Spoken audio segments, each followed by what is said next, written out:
বিদায় বেলায় বেঁচে থাকতে চাইলেন, তা আরো হতাশাব্যঞ্জক। গত এক বছর যাবৎ কোভিড পরিস্থিতি মোকাবেলায় কেন্দ্র সরকার কি করেছেন, রাজ্য সরকার কি করেছেন, সেটা প্রত্যেকের জানা।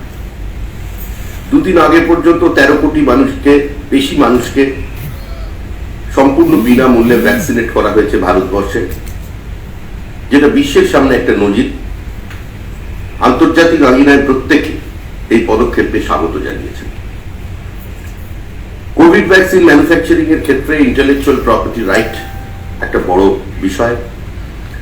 সেখানে ইন্টারন্যাশনাল কন্ট্রাকচুয়াল কিছু অব্লিগেশনস আছে। তার জন্য 3.5 কোটি ভ্যাকসিন বিদেশের বিভিন্ন প্রথম বিশ্বের দেশকে পাঠাতে হয়েছে।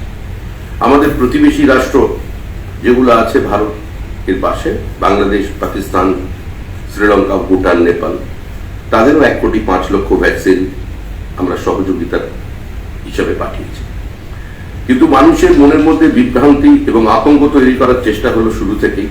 নিঃসন্দেহে পরিস্থিতি ভয়াবহ, নিঃসন্দেহে একটা আতঙ্কের বাতাবরণ আগে থেকে তৈরি হয়েছে, কিন্তু সেটা প্রতিহত করবার দায়িত্ব বা প্রশমিত করবার দায়িত্ব সম্পূর্ণভাবে রাজ্য সরকারের থাকে, এবং সেক্ষেত্রে অন্য দলের সহযোগিতার প্রয়োজন আছে।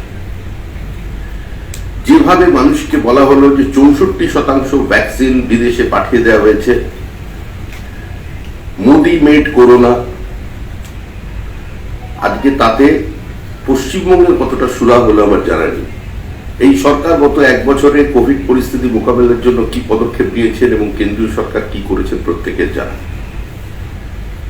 গতবারের কোভিড আবহে দিল্লির মুখ্যমন্ত্রী অরবিন্দ কেজরিওয়াল দেশের স্বরাষ্ট্রমন্ত্রীকে ডেকে নিয়ে একযোগে কোভিড মোকাবেলা করেছিলেন, এবং সারা ভারতবর্ষের মানুষ যুক্তরাষ্ট্রীয় কাঠামোর এই ইউনিক ম্যানিফেস্টেশন তারা দেখতে পেয়েছেন এবং প্রত্যেকেই এটাকে প্রশংসা করেছেন। পরবর্তী ক্ষেত্রে করোনার দ্বিতীয় ঢেউ সর্বত্র আছড়ে পড়েছে। আমাদের রাজ্য সরকার আগে থেকে জানতেন, তারা ফেব্রুয়ারি মাসে চিঠি দিয়েছিলেন, কিন্তু তারা এখানে কোভিড বেডের সংখ্যা কমিয়ে দিয়েছিলেন। কোয়ারেন্টাইন সেন্টার কোথায়, সেফ হোমের জন্য রাজ্য সরকার কি ব্যবস্থা করেছে? যদিও আমি আবার বলছি, এই মুহূর্তে কেন্দ্র রাজ্যের সংঘাতের প্রয়োজন নেই, এটা রাজনীতি করার বা ব্যক্তিগত দোষারোপ করবার সময় নয়। সংঘবদ্ধভাবে রাজনৈতিক রংটাকে একটু দূরে সরিয়ে রেখে এই পরিস্থিতি মোকাবেলার প্রয়োজন আছে। কিন্তু লাগাতার সংবাদ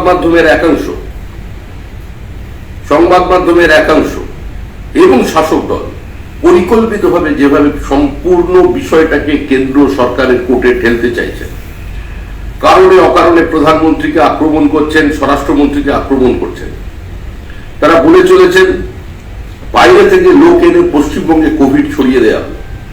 এই কথা বারবার বলে পশ্চিমবঙ্গের যে পরিযায়ী শ্রমিকরা আছেন, যারা বিভিন্ন রাজ্যে কর্মরত, পশ্চিমবঙ্গের এত ছাত্রছাত্রী আছেন যারা বিভিন্ন জায়গায় পড়াশুনো করছেন, বহু মানুষ পেশাগত কারণে ভারতবর্ষের বিভিন্ন প্রান্তে আছেন। ব্যাঙ্গালোরের দ্বিতীয় কথ্য ভাষা হচ্ছে বাংলা। 14,62,000 ছেলে মেয়ে আজকে ব্যাঙ্গালোর শহরে কাজ করছেন। আজকে তাদের ভবিষ্যৎকে একটা অনিশ্চয়তার দিকে ঠেলে দিচ্ছেন, তাদের বিপদের দিকে ঠেলে দিচ্ছেন। পশ্চিমবঙ্গের ভাষা ভিত্তিক রাজনীতি কোনোদিন ছিল না, কিন্তু এই প্রথম নির্বাচন যেখানে সম্পূর্ণভাবে বাংলাভাষী হিন্দিভাষীর মধ্যে বিভাজন তৈরির চেষ্টা করা হলো। পশ্চিমবঙ্গে বহিরাগত নাম করে কোনোদিন উগ্র প্রাদেশিকতার রাজনীতি চলেনি, পশ্চিমবঙ্গে আজকে সেই রাজনীতি করে দেওয়া হলো। আমি জানি না থেকে সুফল কারা পাবেন বা পশ্চিমবঙ্গের মানুষ কতটা প্রভাবিত হয়েছেন। আগামী 2রা মে ইভিএম বক্সে তার প্রতিফলন ঘটবে। কিন্তু যেভাবে গত 3 মাস যাবৎ কেন্দ্র এবং রাজ্য সরকারের মধ্যে কোভিড সম্পর্কিত কোনো আলোচনা নেই, পশ্চিমবঙ্গের এই মুহূর্তে অক্সিজেন কি অবস্থায় আছে, যারা অক্সিজেন নিয়ে দোষারোপ করছেন, স্কারসিটি সমস্ত জায়গায় আছে, কিন্তু পশ্চিমবঙ্গের চাহিদা কি, রিকোয়ারমেন্ট কি, এই নিয়ে কোনোদিন রাজ্য সরকার গত 3 মাসের মধ্যে কেন্দ্রীয় সরকারকে জানায়নি। তৃণমূল কংগ্রেসের পক্ষ থেকে বারবার বলা হলো, একদিকে বলছেন বিজেপির বহিরাগতরা এসে কোভিড ছড়াচ্ছেন, দেশের প্রধানমন্ত্রী, দেশের স্বরাষ্ট্রমন্ত্রী, সর্বভারতীয় দল যারা এই মুহূর্তে ভারত সরকার পরিচালনা করছেন তার সভাপতি বহিরাগত। ভারতবর্ষের বিভিন্ন রাজ্যের 2জন ক্যাবিনেট মিনিস্টার নির্বাচনী প্রচারে এলে তারা বহিরাগত।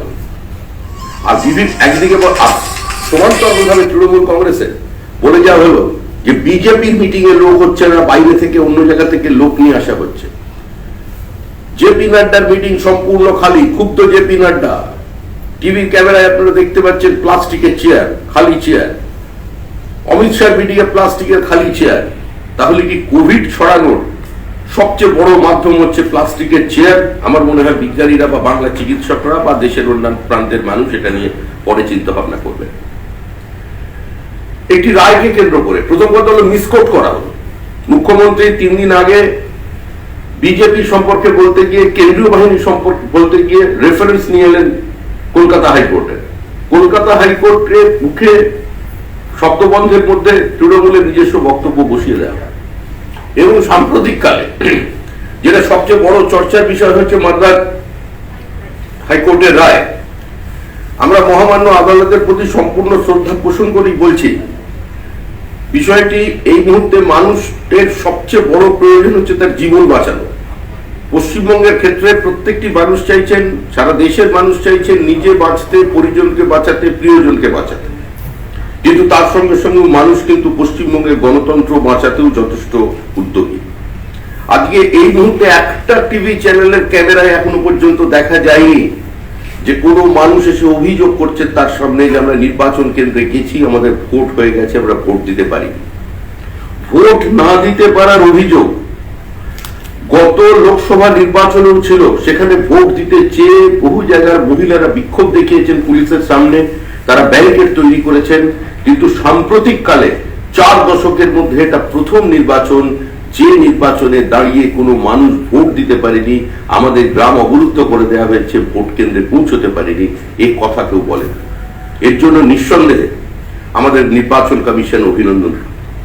3টে ফেজকে ক্লাব করে দিলে পশ্চিমবঙ্গ দ্বারা ভারতবর্ষের কোভিড সমস্যার সমাধান হয়ে যাবে।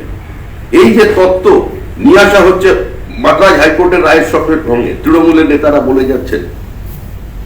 কোর্ট ফেজে নির্বাচন চেয়েছিলেন 2011 সালে।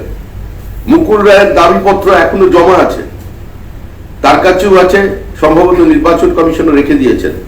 মুখ্যমন্ত্রী 2011 সালে বক্তৃতা করেছেন 9-10 দফা নির্বাচন চাই। সিপিএম এর হারমাদ আর পুলিশের যৌথ আক্রমণের হাত থেকে যদি পশ্চিমবঙ্গবাসীকে বাঁচাতে হয় আর বাঁচিয়ে যদি নির্বাচনকে অবাধ এবং শান্তিপূর্ণ করতে হয়, 9-10 দফা নির্বাচনের প্রয়োজন আছে। মুকুল রায় দাবি করেছিলেন 8 দফার নির্বাচন পশ্চিমবঙ্গে হোক। মহাজনগত পন্থা, মুখ্যমন্ত্রী রাজ্যের নেত্রী, আমরা তার পথ অনুসরণ করেছি।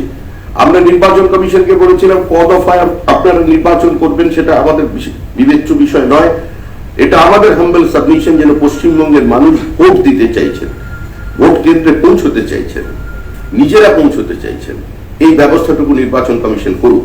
এবং এখনো পর্যন্ত যে নির্বাচন হয়েছে সামান্য 2-1টি বিক্ষিপ্ত ঘটনা ছাড়া ভোট পর্ব মোটামুটি ছিল শান্তিপূর্ণ। নির্বাচন কমিশনের উপরে আক্রমণ, একটি সাংবিধানিক বডিকে সকলের সামনে হেয় করা হচ্ছে। বিভিন্ন সময় সেই 70-এর দশকের স্লোগানকে কার্যত বাস্তবায়িত করা হয়েছে, পুলিশ মারো, বন্দুক কারো, গণফৌজ গঠন করো, একবার আমরা শুনেছিলাম। ঠিক সেই কায়দায় মানুষকে মেরে টাঙিয়ে ঝুলিয়ে দেওয়া হয়েছে। বিজেপির কর্মী এবারও গাছে টাঙানো বিজেপির কর্মীদের দেহ সংবাদ মাধ্যম বারবার দেখিয়েছে। 140 জন কর্মীকে যারা খুন করলেন। পঞ্চায়েত নির্বাচনে আগে পরে মিলিয়ে প্রায় শতাধিক মানুষের প্রাণ গেল পশ্চিমবঙ্গের একটা প্রান্তিক মানুষের নির্বাচনের জন্য। সেই নির্বাচনটা প্রধানমন্ত্রী কিংবা মুখ্যমন্ত্রী নির্বাচন ছিল না, সেই নির্বাচন ছিল গ্রামের মানুষের অর্থনৈতিক রাজনৈতিক ক্ষমতার বিকেন্দ্রীকরণের নির্বাচন। সেই নির্বাচনকে রক্তাক্ত করেছে। সেখানে রাজ্য নির্বাচন কমিশনের ভূমিকা কি ছিল? আগের দিন রাজ্য নির্বাচন কমিশন সন্ধ্যাবেলা রিপোর্ট ইস্যু করলেন, তিনি তার নির্দেশিকা জানালেন। আপনারা সংবাদ মাধ্যম আপনাদের সামনে দাঁড়িয়ে তিনি সাংবাদিক সম্মেলনে পড়ে চলে গেলেন। রাত্রিবেলা তার বাড়িতে শোনা গেল কিছু রাজ্যের মন্ত্রী পৌঁছে গেছেন বিশেষ আলাপ আলোচনার জন্য। তারা এত ঘনিষ্ঠভাবে তার সঙ্গে আলাপ আলোচনা করলেন যে পরের দিন তিনি তার অফিসিয়াল স্ট্যান্ড উইথড্র করে ফেললেন এবং কার্যত চলে গেলেন। পরবর্তীকালে মুখ্যমন্ত্রী ঘনিষ্ঠ একজন সচিবকে নিয়ে এসে সেখানে শেষ নির্বাচনটা করিয়ে দেওয়া হলো তাদের মতো। এই নির্বাচন তো মানুষের কাছে কাঙ্ক্ষিত নয়। এই নির্বাচনকে তো মানুষ কোনোদিন নির্বাচন বলেননি, সাংবাদিকরাও বলেননি, আপনারাও বলেন। মিউনিসিপ্যালিটির নির্বাচন পশ্চিমবঙ্গে কিভাবে হয়েছে, কর্পোরেশনের নির্বাচন কিভাবে হয়েছে, এখানে যারা প্রত্যেকটি হাউসের ক্যামেরাম্যান আছেন এমন কোনো হাউস নেই যারা ওই নির্বাচনে আক্রান্ত হননি। বহু সংবাদ মাধ্যম আমাদের সমালোচনা করছেন, ভিউজটা নিউজ হয়ে যাচ্ছে, এই নিয়ে আমাদের দুঃখ থাকতে পারে, কিন্তু সংবাদ মাধ্যমিক তাদের প্রতি আমাদের আস্থা শ্রদ্ধা আছে। আমরা ব্যক্তিগতভাবে কত সাংবাদিককে রক্তাক্ত অবস্থায় বিভিন্ন হসপিটালে দেখতে গেছি, ক্যামেরা ভেঙে দিয়েছেন, প্রবল মেরেছেন, গায়ে টিউবলাইট দিয়ে মারা হচ্ছে সল্টলেকে, তাদের উদ্ধার করে নিয়ে এসেছে। সাধারণ মানুষ বাঁচিয়েছেন অনেককে, পুলিশ উদ্ধার করতে চাই। এই পরিস্থিতিতে পশ্চিমবঙ্গের নির্বাচন দেখেছিল, আজকে সেই জায়গায় দাঁড়িয়ে আরেকটা নির্বাচন দেখলো। কিন্তু যেভাবে গত 3 মাসে নিজেদের সার্বিক ব্যর্থতা ঢেকে রাখতে চাইলেন, এবং শুধু তাই নয়, রাজ্য সরকারের পক্ষ থেকে বিবৃতি আসছে যে গুজরাট থেকে বিজেপির লোকেরা, গুজরাটের পার্টি অফিস থেকে বিজেপি ভ্যাকসিন বিলি করছে। একটা উদাহরণ এরকম দেখাতে পারবেন পার্টি অফিস থেকে ভ্যাকসিন বিলি করা সম্ভব? এই ধরনের মন্তব্য পশ্চিমবঙ্গের মানুষের সামনে করা হয়েছে, যদিও মানুষ তার জবাব ব্যালটে দিয়েছেন।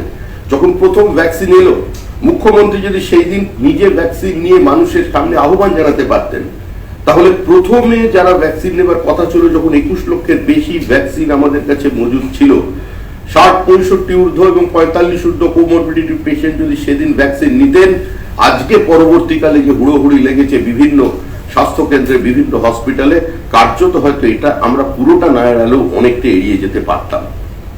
সরকার মানুষকে আশ্বস্ত করতে পারছেন না, সরকার মানুষকে সতর্ক করতে পারছেন না, সরকার মানুষকে শুধু বিভ্রান্তি ছড়িয়ে নয়, মানুষকে আতঙ্কিত করে দিচ্ছে। সরকারের এই অবস্থানের কারণে নেতা মন্ত্রীদের শুধুমাত্র লক্ষ্য শেষ ফেজের নির্বাচনের কারণে আজকে অক্সিজেন সিলিন্ডারের যে স্কারসিটি তৈরি আছে, অপ্রতুলতা আছে, কিন্তু যেভাবে কিছু মানুষ আতঙ্কের কারণে হতাশাগ্রস্ত হয়ে তারা আগে থেকে হোল্ড করছে এই সিলিন্ডারকে, তাতে কার্যত এর যে রোটেশন সেটা বাজার থেকে কমে যাচ্ছে। আজকে ওষুধ নিয়ে যে কথা বলা হলো, দুর্ভাগ্যজনকভাবে রেমডেসিভির যে দাম হচ্ছে 2800 টাকা, সরে যেতে 1 লক্ষ টাকা পর্যন্ত মানুষ সেটা কিনছেন। একদিকে মুখ্যমন্ত্রী যারা পরামর্শদাতা চিকিৎসক আছেন, যারা কোভিড আবহে নিজেদের একটা কমিটি তৈরি করে বিভিন্ন সময় আমাদের সচেতন করেছেন, আমাদের দায়িত্বশীল হতে বলেছেন, সামাজিক দূরত্ব বজায় রাখার কথা বলেছেন, কিভাবে চিকিৎসা করাবেন, এই উপদেশগুলো আমাদের দিয়েছিলেন, তারা সংবাদ মাধ্যমে বিভিন্ন ওষুধ সম্পর্কে তারা যা বিবৃতি দিয়েছেন, আর আজকে এই মুহূর্তে দাঁড়িয়ে মানুষ কেন বিভ্রান্ত হচ্ছে, প্রকৃত কোভিড ট্রিটমেন্টের প্রোটোকল কি, তারা যা বলেছিলেন সেদিন আজ থেকে 1 বছর আগে দাঁড়িয়ে, গত 2-3 মাসে বিভিন্ন আলোচনার সময় তারা যে কথা বলেছেন কোভিড নিয়ে, কখনো রেমডেসিভির নিয়ে, কখনো স্যাভিফ্লু নিয়ে, হাইড্রক্সিক্লোরোকুইন ফসফেট নিয়ে, কখনো একমো নিয়ে, যা যা বক্তব্য তাদের ছিল, আজকের যে চিকিৎসা দেখা যাচ্ছে পশ্চিমবঙ্গের বিভিন্ন জায়গায় সরকারি হাসপাতাল এবং বেসরকারি হাসপাতাল, সেই প্রোটোকলটা খুব একটা সামঞ্জস্যপূর্ণ হচ্ছে না। কিছু ডাক্তার বলছেন এই ওষুধের কোনো প্রয়োজন নেই, কিন্তু দুর্ভাগ্যবশত আতঙ্কগ্রস্ত মানুষ আজকে 1 লক্ষ টাকা দিয়ে পর্যন্ত রেমডেসিভির কিনেছেন, এরকম খবর আছে। যে হসপিটাল বা যে নার্সিং হোম, আমরা এটা আপনাদের মাধ্যমে এটা মানুষকে সচেতন করতে বলছি, যে হসপিটাল বা যে নার্সিং হোম যে ওষুধ প্রেসক্রাইব করবেন, সেই ওষুধকে পেশেন্ট পার্টি পেমেন্ট করবার জন্য উপযুক্ত মূল্য দিতে প্রস্তুত আছে, কিন্তু যারা ওষুধটি রেকমেন্ড মানে প্রেসক্রাইব করছেন, সেই হসপিটালে যখন পেশেন্ট অ্যাডমিট আছেন, তখন সেই ওষুধটা জোগাড় করে দেওয়ার দায়িত্ব তাদের নিতে হবে। না হলে একজনের একটা প্রেসক্রাইব করছেন, সেই ওষুধের জন্য সে খোলা বাজারে ঘুরে বেড়াচ্ছে, 8 গুণ 10 গুণ দামে আজকে প্রিয়জনকে বাঁচাতে 10 গুণ কি শোনা যাচ্ছে। রেমডেসিভির কালকে আমারই পরিচিত একজন ভদ্রলোক, অবশ্যই রাজনৈতিক কর্মী নন, তিনি 3টে ডোজ রেমডেসিভিরের ডোজ দিয়েছেন 50,000 টাকা, আরো 3টে নেবেন বলেছেন, তার জন্য 50,000 টাকা দিতে হবে। 35,000 টাকায় হামেশাই বিক্রি হয়েছে। এই যে পরিস্থিতির ওপরে আইনগত ব্যবস্থা এখনো পর্যন্ত বিদায় মুখ্যমন্ত্রী বা যে সরকার আছে, স্বাস্থ্যমন্ত্রী আছে, তাদের নেওয়ার দরকার ছিল, কিন্তু সম্পূর্ণ সেটা না করে পুরো বিষয়টাকেই মোদী বিরোধিতায় চালিয়ে দেওয়া আমার মনে হয় ঠিক নয়। বিভিন্ন প্রথম বিশ্বের দেশরা তারা ভারত সরকারকে বা ভারতবর্ষের মানুষকে সহযোগিতার জন্য অক্সিজেন সাপ্লাই শুরু করেছেন। এই পরিস্থিতি হয়তো আগামী 1 সপ্তাহের মধ্যে এই পরিস্থিতি অনেকটা বদলে যাবে।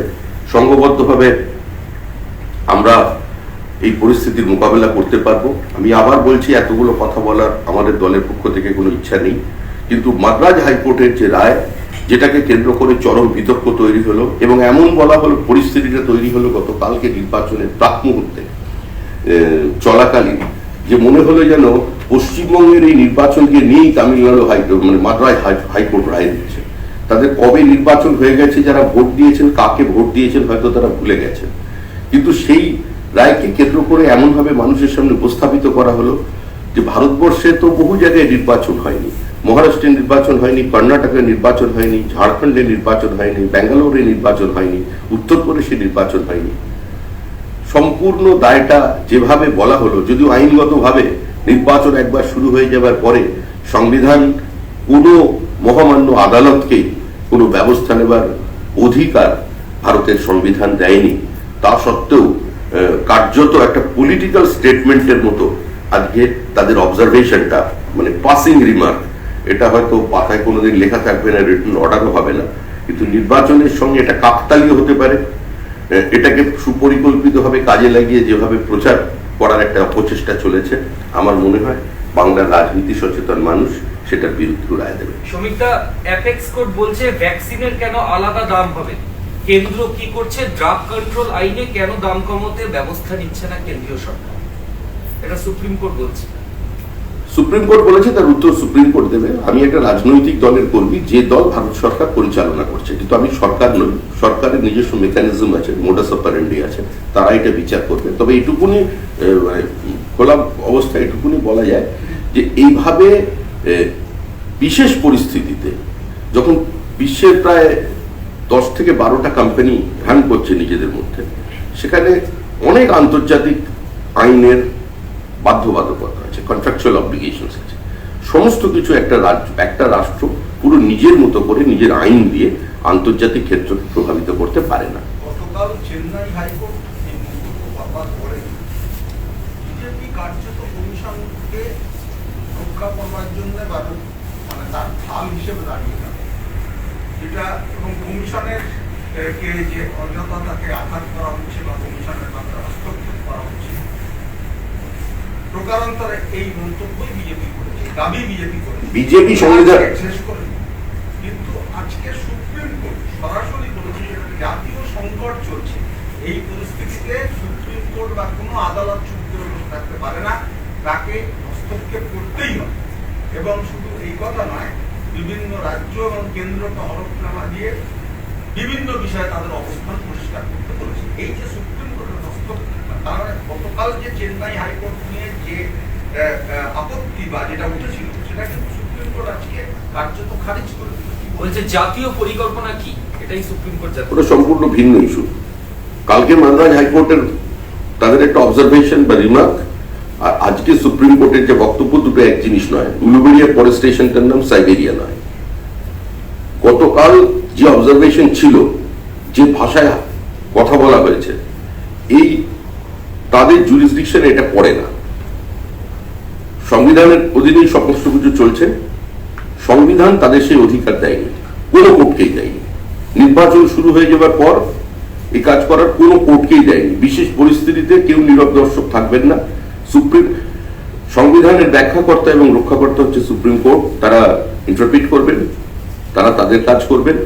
কিন্তু কালকের যে বক্তব্য, সেখানে সরকারকে জানতে চাইছে সুপ্রিম কোর্ট, সেটা আর সম্পূর্ণভাবে নির্বাচন প্রক্রিয়াকে, একজন নির্বাচন কমিশনকে যখন আক্রমণ করা হচ্ছে, বিজেপি তো শ্রদ্ধাশীল, সাংবিধানিক ব্যবস্থার উপরে শ্রদ্ধাশীল, সংবিধানের প্রতি শ্রদ্ধাশীল।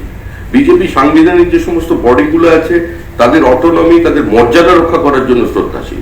যখন বিজেপিকে আর নির্বাচন কমিশনকে একসঙ্গে ক্লাব করে দেওয়া হচ্ছে, যখন বলা হচ্ছে কোনো কারণ ছাড়াই বিজেপির নির্দেশে নির্বাচন কমিশন কাজ করছে, যখন কেন্দ্রীয় বাহিনীকে ঘেরাও করে রেখে আরেক দলকে ভোট মারার জন্য আহ্বান জানানো হচ্ছে, যখন প্রতি ক্ষেত্রে বলা হচ্ছে থানা ঘেরাওয়ের কথা, মুখ্যমন্ত্রী নিজে বলছেন থানা ঘেরাওয়ের কথা। অতীতে একবার পুলিশের জন্য এ রাজ্যেরই একজন মুখ্যমন্ত্রী ধর্মতলা অবস্থানে বসেছিলেন, মুখ্যমন্ত্রী অবস্থানে বসেছিলেন ধর্মতলা, আর নাম বলার এখন প্রয়োজন নেই। আবার কি সেই পরিস্থিতি ফিরল? মুখ্যমন্ত্রী নিজে যখন তার দপ্তরের অফিস ঘেরাও করবার কথা বলছেন, আমার মনে হচ্ছে এটাও একটা অভূতপূর্ব পরিস্থিতি। এই পরিস্থিতিতে যত কম কথা বলা যায় তত ভালো, এই নিয়ে যত বিতর্ক কম করা যায় ততই ভালো। কারণ সরকার চলে গেছে, একটা বিদায়ী সরকার, এই মুহূর্তে দেশের যেটা সবচেয়ে বড় প্রয়োজন কোভিড মোকাবেলা করা, এবং সেখানে কেন্দ্রীয় সরকার এই অতিমারীকে হারাতে ভারতবর্ষের মানুষকে সঙ্গে নিয়ে বদ্ধপরিকর। করোনা হারবে, মানুষ জিতবে। শ্রমিকরা বেসরকারি হাসপাতালদের করোনার টিকাকরণ নিয়ে গাইডলাইন পাঠালো রাজ্য সরকার, এবং বলা হচ্ছে এর জন্য যদি টিকাকরণ বন্ধ হয়ে যায় সাধারণ মানুষকে তার নোটিশ দিয়ে জানাতে হবে। বেসরকারি হাসপাতালদের করোনার টিকাকরণ নিয়ে গাইডলাইন পাঠিয়েছে স্টেট গভর্নমেন্ট। তাতে নির্দেশ যে 30শে এপ্রিলের পর ভ্যাকসিনের পুরনো সমস্ত স্টক সরকারকে ফেরত দিতে হবে। 1 মে থেকে করোনার টিকাকরণ চালাতে হলে বেসরকারি হাসপাতালগুলোকে ভ্যাকসিন কিনে নির্মাতা সংস্থা থেকে কিনতে হবে। এর জন্য যদি টিকাকরণ বন্ধ হয়ে যায় সাধারণ মানুষকে নোটিশ দিয়ে জানাতে হবে। আমার মনে হয় গত 60 দিন আগে যদি এই অবস্থান রাজ্য সরকার নিত, 60 দিন আগে যদি এভাবেই মানুষকে সচেতন করবার চেষ্টা হতো, তাহলে আজকে এই যে অব্যবস্থা তৈরি হয়েছে এটার সামনে পড়তো না। বিভিন্ন জায়গায় যখন টিকাকরণ চলছে মানুষ কার্যত করে উৎসাহ দেননি। কিছু কিছু মিউনিসিপ্যালিটিতে, কর্পোরেশনের কিছু জায়গায় ঘোষণা হয়েছে টিকা নেবার জন্য, কিন্তু সেখানে সে ধরনের উৎসাহ পাওয়া যায়নি। একটা সময় ছিল যেখানে 21 লক্ষ বাড়তি ভ্যাকসিন মজুদ ছিল, কিন্তু মানুষ সেখানে পৌঁছয়নি। আজকে যখন সমস্ত কিছু শেষে আমরা একটা প্রাকৃতিক বিপর্যয়ের কাছে কার্যত পরাজিত হয়ে পড়েছি, তখন দাঁড়িয়ে আইবাসের জন্য তাও আজকে শেষ বেলায় আজকে কথা বলছেন আর কয়েকটা দিন বাকি। এই সরকার কোভিড মোকাবেলায় সম্পূর্ণ ব্যর্থ হয়েছে। নতুন সরকার এসে কেন্দ্রের সঙ্গে সহযোগিতা করে আজকে এই অবস্থার মোকাবেলা হবে, কিন্তু তাও বলা যাচ্ছে এর মধ্যে কোনো রাজনীতির প্রয়োজন নেই।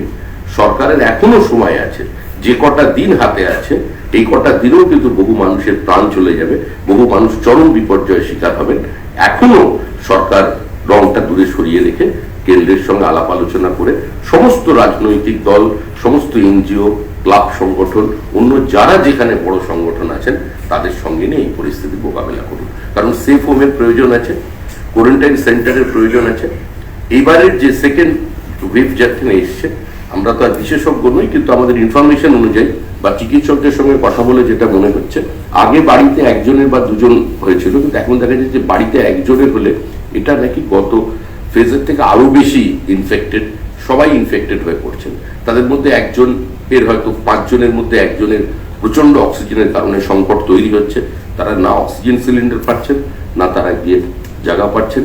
অবিলম্বে আরেকটি বিশেষ বিষয় যেটা আমাদের যে শোনা গিয়েছিল, যদিও আমি আবার বলছি এখন রাজনীতির সময় নয়, এই যে সুপার স্পেশালিটি হসপিটাল তৈরি হয়েছিল বিভিন্ন জেলায় জেলায় যে মেডিকেল কলেজ, সেখানে বেডের সংখ্যা কত, সেখানেও চরম হাহাকার দেখা দিচ্ছে। জেলা থেকেও মানুষ আবার কলকাতায় আসছেন, মানুষের এই চাপ হসপিটাল নিতে পারছে। কলকাতা হাইকোর্ট বলছে এই বেড সংখ্যার কথা জানানোর কথা বলা হয়েছে। আরেকটা বিষয়, রাজ্য সরকারের যে কোভিড মোকাবিলার হেল্পলাইন নাম্বার, সেখানে পেশেন্ট পার্টি বা বাড়ির লোকজন নিরুপায় হয়ে যখন ফোন করছেন, সেই ফোন নাম্বার, সেই হেল্পলাইন নাম্বারে নো রেসপন্স। কিভাবে মানুষ তাহলে যাবে? বেসরকারি হাসপাতালে গেলে 14 থেকে 15 লাখ টাকা একদিনের বিল, সাধারণ মানুষ কোথায় যাবে? আর সরকারি হাসপাতালে গেলে বলছে আপনি স্বাস্থ্য ভবন থেকে কথা বলে আসুন। তা স্বাস্থ্য ভবনে কার সাথে কথা বলবেন সেটা জানানো হচ্ছে না। সরকারি হসপিটালের বেড আগে যা ছিল, বেডের সংখ্যা কমেছে। সরকারি হসপিটালের যে পরিকাঠামো গত কোভিড 1 বছর আগে থেকে যেটুকুনি পরিকাঠামো তৈরি হয়েছিল, যে কতগুলো সেফ হোম বা কোয়ারেন্টাইন সেন্টার তৈরি হয়েছিল, এমনকি বেসরকারি হসপিটালও তাদের যে বিভিন্ন স্যাটেলাইট সেন্টার তৈরি করেছিল পাশে, কার্যত সেগুলো বন্ধ আছে। ফলে আমরা ঠিক 8 মাস আগে দাঁড়িয়ে কোভিড পরিস্থিতি মোকাবেলায় এই রাজ্যে সরকারি এবং বেসরকারি মিলিয়ে যে ইনফ্রাস্ট্রাকচার আমাদের কাছে ছিল, এই মুহূর্তে সেটা নেই। এটা যদি করতে হয় অবিলম্বে রাজ্য সরকার, বিদায়ী সরকারকে মিটিং ডেকে সমস্ত নির্দেশিকা জারি করে হবে না, সমস্ত প্রাইভেট হসপিটালের সঙ্গে তাদের অধিকর্তাদের সঙ্গে বসতে হবে এবং সমস্ত রাজনৈতিক দল যে যেখানে আছেন যার যার শক্তি নিয়ে এই মানুষের পাশে দাঁড়াতে হবে। এই বিপর্যয় কোনো সরকারের পক্ষে সামাল দেওয়া সম্ভব নেই নয়। বলছেন, এর কারণটা কি? এরা কি অ্যান্টিসিপেট করতে পারেনি যে এই পরিস্থিতি হবে? অ্যান্টিসিপেট করতে পারা বা না পারা এই সরকারের কোনো দূরগামী পরিকল্পনা ছিল না। সরকারের পুরোটাই ফোকাস ছিল নির্বাচনের দিকে, এবং নির্বাচনের দিক থেকেও বেশি ছিল মানুষকে ভোট দানে বিরত করার দিকে। কিন্তু সেটা এরা করতে পারেনি। এরা কোনো এজেন্ডাও পলিটিক্স এবং নির্বাচনে তৈরি করতে পারেনি, নতুন কোনো ন্যারেটিভ সেট করতে পারেনি। কিছু অরাজনৈতিক ইস্যু নিয়ে শুধুমাত্র কেন্দ্রের বিরোধিতা, প্রধানমন্ত্রীর আক্রমণের দিকে গিয়ে স্বাভাবিক যে কেন্দ্র রাজ্যের মিনিমাম যে ইন্টারাকশনটা থাকে সেটাকেও বন্ধ করে রেখেছে। সবিকে একটা প্রশ্ন আছে, আপনি একটু আগে বললেন যে রেমডেসিভির একজন আপনার কাছে 50,000 টাকা নিয়ে কিনেছে। তার খবর সেন্ট্রাল গভর্নমেন্ট কি করছে? কারণ ওয়ার্ল্ড হেলথ অর্গানাইজেশন গত বছর অক্টোবর থেকে আজ অব্দি গত সপ্তাহ অব্দি একে একে সমস্ত ওষুধ উইথড্র করে দিয়েছে, like hydroxychloroquine, interferon, remdesivir, ritonavir, lopinavir, interferon 1B, এবং তার কোনো নির্দেশ কোনো হাসপাতাল মানছে না যে আদৌ এই ওষুধটা দেওয়া যাবে না। সেটা গতকাল রণদীপ গুলেরিয়া পরিষ্কার করে বলেছেন এই ওষুধটা মর্টালিটি রেট কমায় না, বাঁচায় না। এই ক্ষেত্রে সেন্ট্রাল গভর্নমেন্ট কি একবার একটুখানি সদর্থক ভূমিকা নিতে পারতো? সেন্ট্রাল গভর্নমেন্ট তো ভূমিকা নিয়েছে, সেন্ট্রাল গভর্নমেন্টের কথা বলেছে। আশ্চর্যের বিষয় সেটাই বলছি, এই আপনি যে ওষুধগুলোর নাম বললেন, আমি মুখ্যমন্ত্রীর যে নিজস্ব চিকিৎসকদের টিম আছেন, আমি কোনো নাম বলছি না, তাদের সঙ্গে আমাদের ব্যক্তিগত কথাবার্তা হয়, আমি কাউকে নাম বলে অসুস্থ ফেলতে চাইবো না, তারা বিভিন্ন চ্যানেলে বারবার এই কথাগুলো বলেছেন। কিন্তু এরপরেও রাজ্যে এই মেডিসিনগুলো প্রেসক্রাইব করা হচ্ছে এবং মানুষ শেষ মুহূর্তে বাঁচার তাগিদে এগুলোর কাছে যাচ্ছে। এর সাপ্লাই নেই, সামান্য যাদের কাছে কিছু পড়ে আছে সেটা নিয়ে তারা কালোবাজারি করছে, কিন্তু যেগুলোর কোনো প্রয়োজন নেই তারাও বলছেন এগুলো জীবনদায়ী নয়। আগেও তারা সংবাদ মাধ্যমে বলেছেন, আমি অফিসিয়ালি ভেতরে কি হয়েছে আমাদের পক্ষে জানা সম্ভব না বা জানার কথাও না। যখন এখানে বলছেন তখন নিঃসন্দেহে তারা সেখানে বলেছেন, কিন্তু তারা প্রত্যেকটা সংবাদ মাধ্যমে একাধিকবার বলেছেন। এক্ষেত্রে তো একটা সদর্থক পদক্ষেপ প্রয়োজন আছে রাজ্য সরকারের তরফ থেকে। যে ওষুধটা কার্যত মানুষের জীবন বাঁচাতে পারবে না, যে ওষুধের কার্যকারিতা নিয়ে সারা বিশ্বেই একটা সন্দেহের তীর আছে যে ওষুধ সম্পর্কে, এবং যে ওষুধ সম্পর্কে কলকাতার প্রতিষ্ঠিত যারা এই কোভিড কমব্যাটে যারা আছেন তারা খুব একটা আস্থা রাখেন না যে ওষুধের প্রতি, কি করে রাজ্যের বিভিন্ন বেসরকারি ছোট ছোট নার্সিংহোম পর্যন্ত সেই ওষুধের কিছু ডাক্তার প্রেসক্রাইব করছেন আর করে মানুষ তাদের পেছনে চলেছে, এর দায়িত্বটা কে নেবে? এখানে তো এই মুহূর্তে তো সরকার তো এখনো বিদায়ী সরকার তো আছে, স্বাস্থ্যমন্ত্রী মুখ্যমন্ত্রী তো আছেন, এই বিষয়ে তার টিম তো আছে, তারা ব্যবস্থা নিন।